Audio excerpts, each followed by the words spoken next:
La parola a Sara Nicotra. Sara Nicotra. Buongiorno a tutti, io sono Sara Nicotra e sono iscritta in filosofia al terzo anno. Sono sempre stata un'appassionata di politica, in particolar modo della mia terra.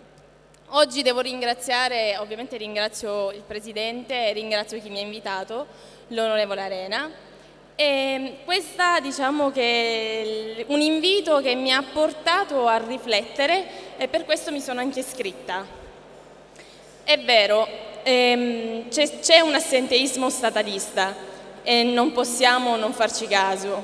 Perché effettivamente non pensare a una rivoluzione di autonomia, un iter che ci porta più a riflettere per la nostra terra?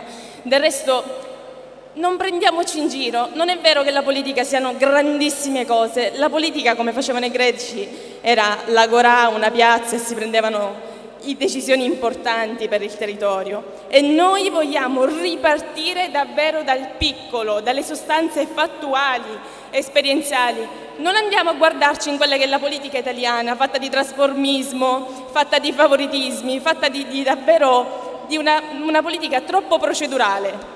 Meglio fatti e poca sostanza e camminare piuttosto che sventolare grandissimi ideali non mantenuti, perché la politica nasce dal popolo, viene legittimata dal popolo e va avanti solo col consenso del popolo. Vi ringrazio per l'attenzione prestata.